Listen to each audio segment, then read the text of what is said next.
بسم الله الرحمن الرحيم. السلام عليكم ورحمة الله. بسم الله والحمد لله والصلاة والسلام على أشرف رسول الله وآله وصحبه الفائزين برضا الله. സ്നേഹിതരെ, ഹിജറ 8-ാം വർഷം നടന്ന മഹാനായ റസൂലുള്ളാഹി സ്വല്ലല്ലാഹു അലൈഹി വസല്ലം തങ്ങളുടെ ഒരു പ്രവചനം നമുക്ക് ഇങ്ങനെ മനസ്സിലാക്കാം. നബിയും സ്വഹാബിമാരും പരിശുദ്ധമായ മദീനയിൽ നിന്ന് മക്കയിലേക്ക് പോവാൻ തീരുമാനമെടുക്കുകയാണ്. അതീവ രഹസ്യമായി മക്കയിലെത്തുക എന്നതാണ് റസൂലുള്ളാഹി സ്വല്ലല്ലാഹു അലൈഹി വസല്ലം തങ്ങളുടെ ഉദ്ദേശം. അതിനുവേണ്ടിയുള്ള സ്വകാര്യ തയ്യാറെടുപ്പുകളും ഒരുക്കങ്ങളും നടന്നുകൊണ്ടിരിക്കുകയാണ്. ഈ സമയത്ത് ഹാത്തിബ് ഇബ്നു അബി ബൽതഅത്ത് എന്ന് പറയുന്ന ഒരു സ്വഹാബി, അദ്ദേഹത്തിൻ്റെ സ്വന്തം കൈപ്പടയിൽ നബിയും സ്വഹാബിമാരും മക്കയിലേക്ക് വരുന്നുണ്ട് എന്ന വിവരം മക്കയിലുള്ള ആളുകൾക്ക് അറിയിക്കുകയാണ്. ഇസ്ലാമിക സാമ്രാജ്യത്തിൻ്റെ രഹസ്യം ചോർത്തുക എന്ന ഒരു കൃത്യമായ ചാരപ്പണി പോലെയാണ് അദ്ദേഹം ഇത് ചെയ്തത്. പക്ഷേ അദ്ദേഹത്തിൻ്റെ ഉദ്ദേശ്യം പരിശുദ്ധമായിരുന്നു എന്നുള്ളത് പിന്നീട് നമുക്ക് മനസ്സിലാക്കാൻ സാധിക്കുന്നുണ്ട്. അദ്ദേഹം അതിസ്വകാര്യമായി ഒരു പെണ്ണിൻ്റെ അടുത്ത് ഒരു എഴുത്ത് കൊടുത്തയക്കുകയാണ്. അതിന് നിനക്ക് ആവശ്യമായ സാമ്പത്തിക സഹായം നൽകാം എന്ന ഓഫർ നൽകിയാണ് അദ്ദേഹം പറഞ്ഞയക്കുന്നത്. ആ പെണ്ണ് മദീനയിൽ നിന്ന് പുറപ്പെട്ടതിനു ശേഷം റസൂലുള്ളാഹി സ്വല്ലല്ലാഹു അലൈഹി വസല്ലം തങ്ങൾ സ്വഹാബത്തിനോട് പറയുന്ന ഒരു രംഗം ഹദീസിൽ നമുക്ക് ഇങ്ങനെ വായിക്കാം. അലി ഇബ്നു അബി ത്വാലിബ് റളിയല്ലാഹു അൻഹു പറയുകയാണ്, ബഅസനി റസൂലുള്ളാഹി സ്വല്ലല്ലാഹു അലൈഹി വസല്ലം അന വസ്സുബൈറ വൽ മിഖ്ദാദ്. ഞങ്ങൾ മൂന്നാളെയും വിളിച്ചിട്ട് അലി ഇബ്നു അബി ത്വാലിബ് റളിയല്ലാഹു അൻഹു പറയുകയാണ്, ഞാൻ സുബൈർ ഇബ്നുൽ അവ്വാം, അതുപോലെ തന്നെ മിഖ്ദാദ് ഇബ്നുൽ അസ്വദ് റളിയല്ലാഹു അൻഹും, അവരെ വിളിച്ചിട്ട് നബി ഞങ്ങളോട് പറഞ്ഞു, ഇൻതലിഖു ഹത്താ തഅതു റൗലത ഖാഹ്, നിങ്ങൾ പോകൂ, റൗലത്തു ഖാഹ് എന്ന തോട്ടമുണ്ട്, ആ തോട്ടത്തിൻ്റെ അടുത്ത് ചെല്ലൂ.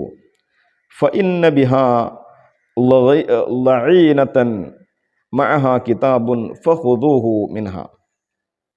മദീനയിൽ നിന്ന് മക്കയിലേക്ക് പോകുന്ന വഴിയിൽ ഉള്ള ഒരു സ്ഥലമാണ് ഖാഹ് എന്ന് പറയുന്നത്. അവിടെയുള്ള ആ തോട്ടത്തിൽ ഒരു പെണ്ണുണ്ട്. ആ പെണ്ണിൻ്റെ കൈവശം ഒരു എഴുത്തുണ്ട്. ആ എഴുത്ത് അവളിൽ നിന്ന് പിടിച്ചു വാങ്ങണം എന്ന്. ഒട്ടകപ്പുറത്തായിരിക്കും അവൾ ഉണ്ടാവുക എന്നും നബി സല്ലല്ലാഹു അലൈഹി വസല്ലം തങ്ങൾ പറഞ്ഞു കൊടുത്തിട്ടുണ്ട്. അലി ഇബ്നു അബി ത്വാലിബ് റളിയല്ലാഹു അൻഹും മറ്റു രണ്ട് സ്വഹാബിമാരും സമയം കളയാതെ പുറപ്പെട്ടു.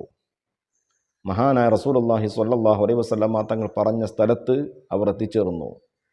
ആ തോട്ടത്തിൽ വെച്ച് ആ പെണ്ണിനെ കണ്ടുമുട്ടി.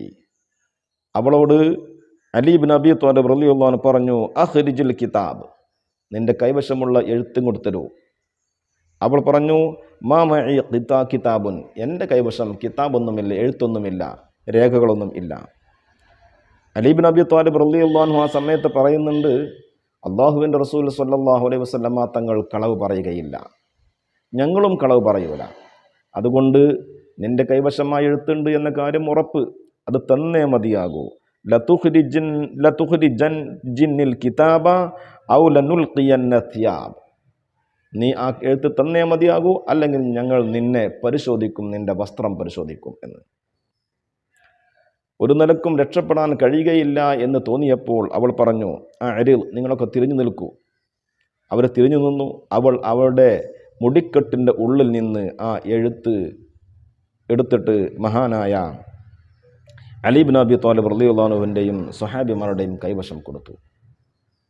അവർ റസൂലുള്ളാഹി സ്വല്ലല്ലാഹു അലൈഹി വസല്ലം തങ്ങളുടെ അടുക്കലേക്ക് ഈ എഴുത്തുമായി ചെന്നു.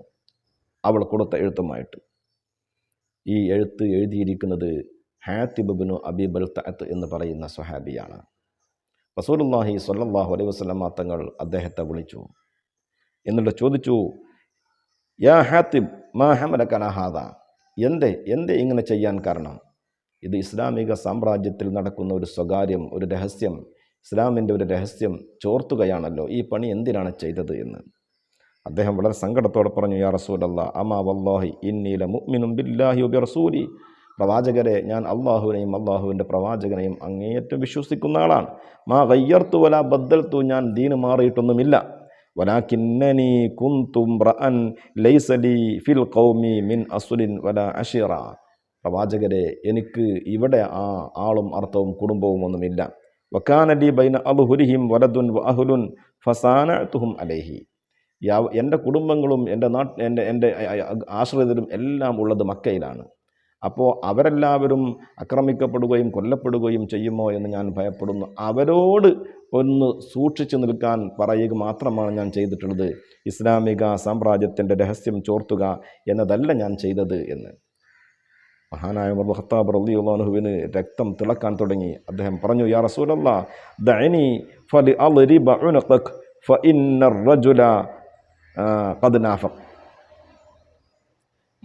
നബിയെ, അദ്ദേഹത്തെ വിട്ടുതരൂ, അയാളെ വകവരുത്തട്ടെ, അയാൾ മുനാഫിഖായിരിക്കുന്നു എന്ന്. മഹാനായ റസൂലുള്ളാഹി സ്വല്ലല്ലാഹു അലൈഹി വസല്ലം തങ്ങൾ പറഞ്ഞു, വമാ യുദ്രിക യാ ഉമർ ലഅല്ലല്ലാഹ ഖദ് ഇത്തലഅ ഇലാ അസ്ഹാബി ബദർ യൗമ ബദർ ഫഖാല ഇഅ്മലൂ മാ ശിഅ്തും ഖദ് ഗഫർതു ലക്കും. ബദറിൽ പങ്കെടുത്ത സഹാബിയാണ് ഹാത്തിബ് ബിൻ അബീ ബൽതഅത്ത്. അദ്ദേഹത്തിൻ്റെ അടക്കമുള്ള ബദരീങ്ങൾക്ക് നേരെ ബദർ ദിവസത്തിൽ അല്ലാഹു സുബ്ഹാനഹു വ തആല പ്രത്യക്ഷപ്പെട്ടിട്ട്, നിങ്ങൾക്ക് ഇഷ്ടമുള്ളത് ചെയ്തോളൂ, ഞാനെല്ലാം പുറത്തു നിൽക്കുന്നു എന്ന് അള്ളാഹു പറഞ്ഞിട്ടുണ്ടെങ്കിലോ എന്ന് പറഞ്ഞ് മഹാനായ ഹാത്തിബ് ബിൻ അബീ ബൽതഅത്തിന് റസൂലുള്ളാഹി സ്വല്ലല്ലാഹു അലൈഹി വസല്ലം തങ്ങൾ നിരപരാധി എന്ന നിലക്ക് വിട്ടയക്കുകയാണ് ചെയ്തത്. പ്രതികാര നടപടികളൊന്നും സ്വീകരിച്ചിട്ടില്ല. നമുക്കിവിടെ മനസ്സിലാക്കാനുള്ളത്, അള്ളാഹുവിൻ്റെ റസൂൽ സ്വല്ലല്ലാഹു അലൈഹി വസല്ലം തങ്ങൾ ഹാത്തിബ് ബിൻ അബീ ബൽതഅത്ത് വളരെ സ്വകാര്യമായി കൊടുത്തയച്ച എഴുത്ത് കൊടുത്തയച്ചു എന്നുള്ള വിവരം നബി അറിഞ്ഞു. അത് റസൂലുള്ളാഹി തങ്ങൾ പറഞ്ഞു. ആ പെണ്ണ് എവിടെയാണ് ഉള്ളത് എന്ന സ്ഥലം വരെ മഹാനായ റസൂലുള്ളാഹി സ്വല്ലല്ലാഹു അലൈഹി വസല്ലം തങ്ങൾ നിർണയിച്ചു കൊടുത്തു. അതെല്ലാം സത്യമായി പുലരുന്ന സാഹചര്യം നിമിഷ നേരങ്ങളെ കൊണ്ട് തന്നെ ഉണ്ടാവുകയും ചെയ്തു. അള്ളാഹു നമ്മെ എല്ലാം അനുഗ്രഹിക്കട്ടെ. അസ്സലാമു അലൈക്കും വറഹ്മത്തുള്ളാഹി.